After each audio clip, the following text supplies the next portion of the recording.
जय श्री राधे, जय श्री कृष्ण। मंदिर श्री बंसी वाले महात्मा यूट्यूब चैनल की ओर से हम आप सभी भक्तों का हार्दिक अभिनंदन करते हैं। आज हम आपको सुनाने जा रहे हैं श्रीमद् भागवत महापुराण के 9वें स्कंद के 7वें अध्याय की परम पावन कथा। इस अध्याय का नाम है राजा त्रिशंकु और हरिश्चंद्र की कथा। बोल श्री राधा कृष्ण भगवान की जय। बोल श्रीमद् भागवत महापुराण की जय। पिछले अध्याय की कथा में आपने सोबरी ऋषि की कथा सुनी थी। अब उससे आगे की कथा श्री सुखदेव जी महाराज कहने लगे हैं, हे राजा परीक्षित, मैं पहले ही कथा सुना चुका हूँ कि मानधाता के पुत्रों में सबसे श्रेष्ठ अम्बरीश थे।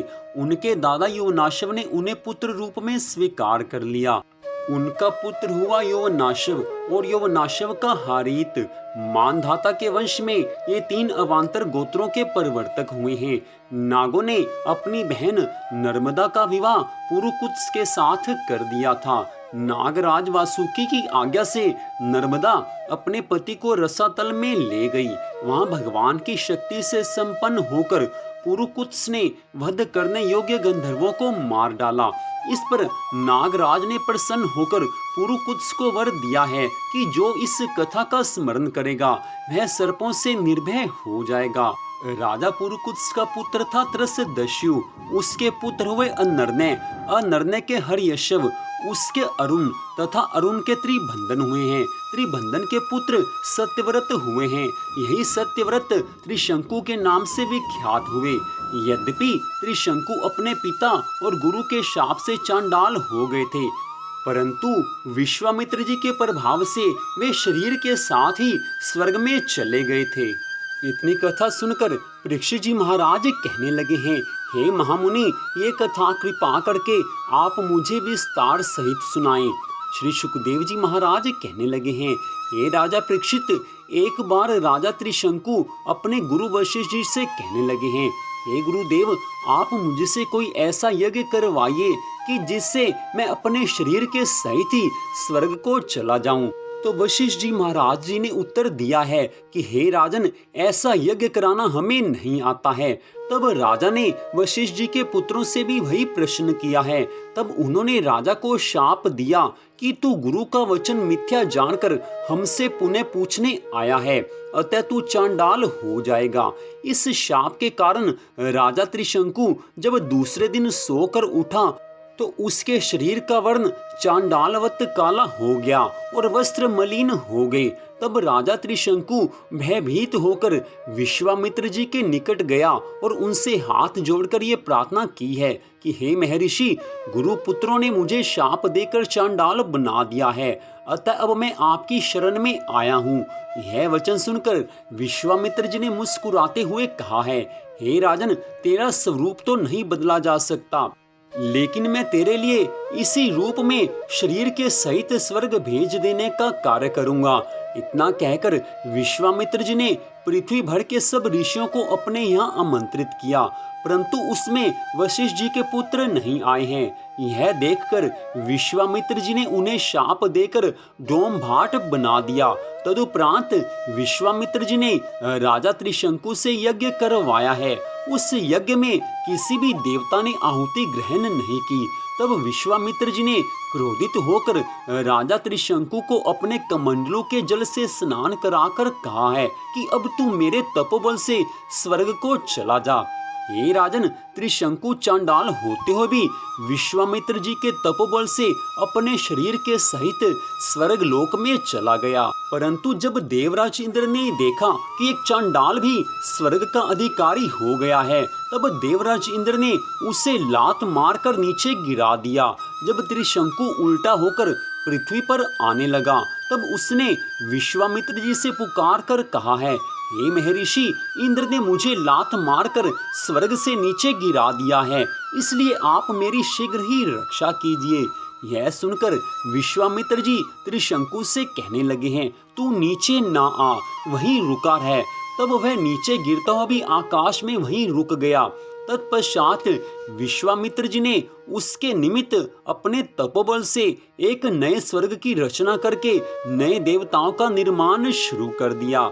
यह देखकर देवताओं ने विश्वामित्र जी के पास आकर विनती की है, प्रार्थना की है कि हे महर्षि, अगर आप दूसरे देवताओं का निर्माण कर दोगे तो उससे हमारा अनादर होने लगेगा, इसलिए आप ऐसा कार्य ना करिए। यह सुनकर विश्वामित्र जी कहने लगे हैं, हे देवताओं, मैंने त्रिशंकु को स्वर्ग में जाने का वचन दिया है, इसलिए मेरे द्वारा निर्मित स्वर्ग तो रहेगा, लेकिन अब मैं दूसरे देवताओं का निर्माण नहीं करूंगा। इस तरह से विश्वामित्र जी ने देवताओं को समझाकर नवीन स्वर्ग की स्थापना कर दी और नवीन देवताओं का निर्माण बंद कर दिया। हे राजन, त्रिशंकु आज तक उस नवीन स्वर्ग में उल्टा लटका हुआ है। उल्टा लटकने से उसके मुंह से लार टपकती रहती है। उसी से कर्मनाशा का जन्म हुआ है। उस कर्मनाशा नदी में पैर देते ही प्राणियों के संपूर्ण पुण्यों का फल क्षण भर में नष्ट हो जाता है। राजा त्रिशंकु की छाया मगध देश पर पड़ती है, इसलिए वहां पर मृत्यु होना निषेध बताया गया है। इससे आगे की कथा का वर्णन करते हुए श्री सुखदेव जी महाराज कहने लगे हैं, हे राजा परीक्षित, त्रिशंकु राजा के पुत्र थे हरिश्चंद्र। उनके लिए विश्वामित्र और वशिष्ठ ने एक दूसरे को शाप दिया है और दोनों पक्षी हुए हैं, बहुत वर्षों तक लड़ते रहे हैं।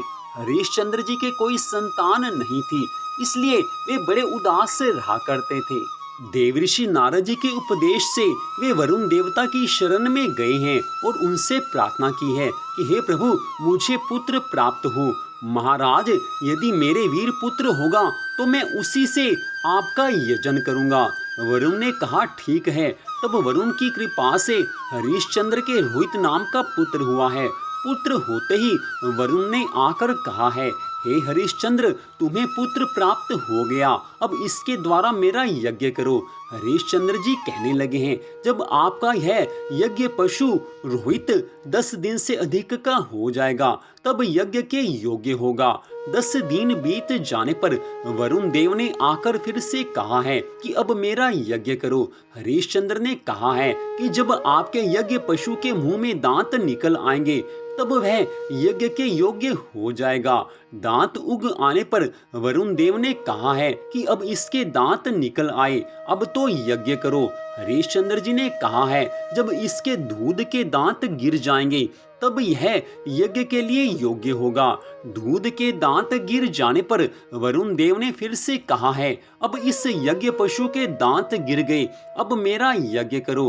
हरिश्चंद्र जी कहने लगे हैं, जब इसके दोबारा दांत आ जाएंगे तब यह पशु यज्ञ के योग्य हो जाएगा। कुछ समय के पश्चात जब दोबारा दांत उग आए तब दांतों के फिर से उग आने पर वरुण देव ने कहा है, अब मेरा यज्ञ करो। हरिश्चंद्र जी कहने लगे हैं कि क्षत्रिय पशु तब यज्ञ के योग्य होता है जब वह कवच धारण करने लगे।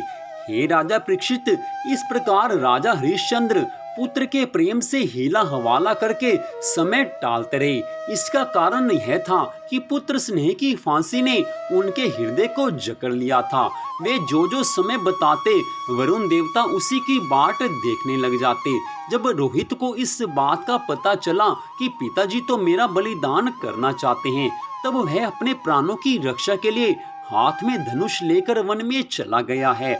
कुछ दिन के बाद जब उसे मालूम हुआ कि वरुण देवता ने रुष्ट होकर मेरे पिताजी पर आक्रमण किया है, जिसके कारण वे महोदर रोग से पीड़ित हो रहे हैं, तब रोहित अपने नगर की ओर चल पड़ा, परंतु देवराज इंद्र ने आकर उसे रोक दिया। उन्होंने कहा है कि हे पुत्र रोहित, यज्ञ पशु बनकर मरने की अपेक्षा तो पवित्र तीर्थ और क्षेत्रों का सेवन करते हुए पृथ्वी में विचरण ही अच्छा है। इंद्र की बात मानकर वह 1 वर्ष तक और वन में रहा है।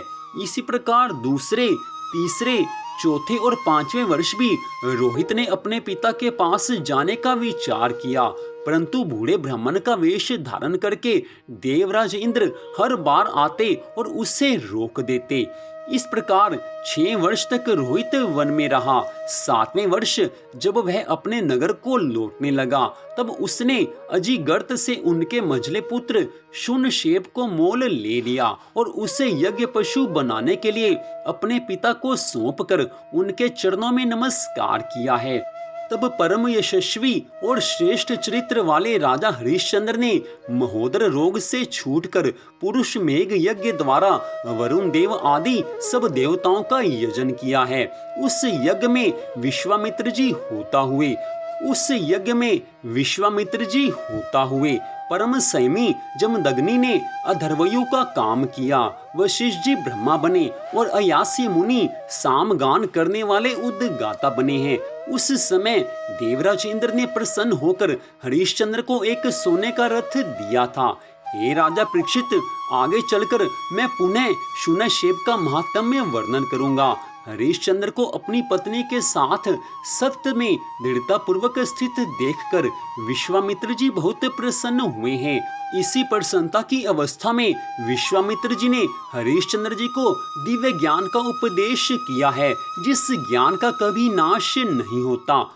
उसके अनुसार राजा हरिश्चंद्र ने अपने मन को पृथ्वी में, पृथ्वी को जल में, जल को तेज में, तेज को वायु में और वायु को आकाश में स्थिर करके आकाश को अहंकार में लीन कर दिया। फिर अहंकार को महतत्व में लीन करके उसमें ज्ञान कला का ध्यान किया और उससे अज्ञान को भस्म कर दिया। इसके बाद निर्वाण सुख की अनुभूति से उस ज्ञान कला का भी परित्याग कर दिया और समस्त बंधनों से मुक्त होकर वे अपने उस स्वरूप में स्थित हो गए हैं, जो ना तो किसी प्रकार बतलाया जा सकता है और ना ही उसके संबंध में किसी प्रकार का अनुमान किया ही जा सकता है।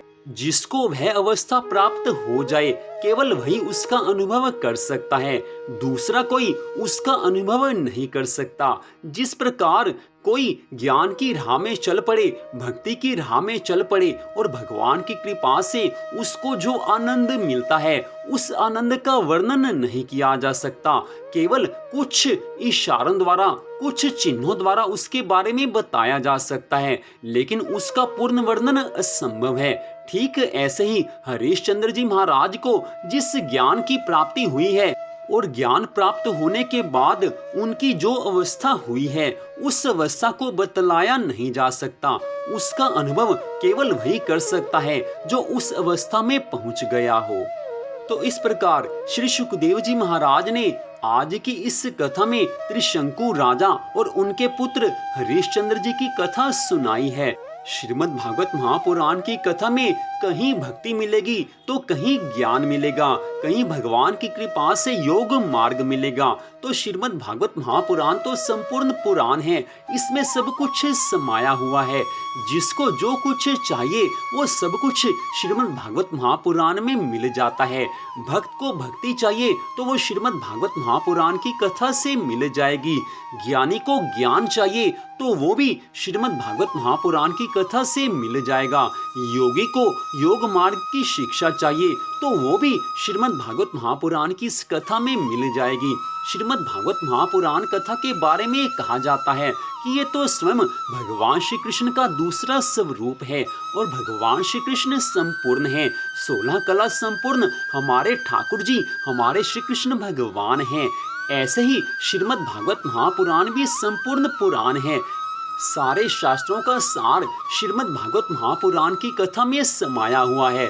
श्रीमद् भागवत महापुराण का जो आश्रय लेता है, इसकी शरण लेता है, उसको भगवान की कृपा मिलती है, उसको सारे ज्ञान मिल जाते हैं, उसके हृदय में भक्ति महारानी प्रकट हो जाती हैं। और जब किसी भक्त के हृदय में भक्ति महारानी प्रकट हो जाती हैं तो समझ लेना चाहिए कि ये उस मनुष्य का अंतिम जन्म है। इस जन्म में उसको मुक्ति मिल जाएगी और 84 लाख योनियों से उसका सदा के लिए छुटकारा हो जाएगा। क्योंकि जो श्रीमद् भागवत महापुराण का आश्रय लेता है वो इस संसार में सभी सुखों का उपभोग करके भगवान के धाम में पहुंच जाता है, उसकी मुक्ति हो जाती है, अर्थात उसको मोक्ष मिल जाता है। या दूसरे शब्दों में कहें तो वो गोलोक धाम में भगवान श्री राधा कृष्ण जी की सेवा में सदा सदा के लिए पहुंच जाता है। तो यहीं पर श्रीमद् भागवत महापुराण के 9वें स्कंद के 7वें अध्याय की कथा का विश्राम होता है। मंदिर श्री बंसी वाले महात्मा यूट्यूब चैनल की ओर से इस कथा को आपने सुना। छोटा सा निवेदन, हमारे इस चैनल को सब्सक्राइब कर लीजिए और आजकल श्री शिव महापुराण की कथा और श्रावण मास महात्म्य की कथा को आप हमारे चैनल पर अवश्य सुने। श्रावण मास में भगवान शिव की कथा सुनने से भगवान शिव की अनंत कृपा मिलती है, तो उन कथाओं को भी आप हमारे चैनल पर जरूर सुने। तो आपका फिर से धन्यवाद।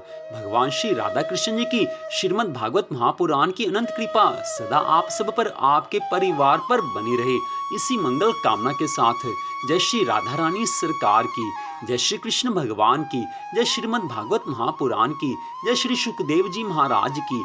जय जय श्री राधे, जय जय श्री राधे, जय जय श्री राधे श्याम।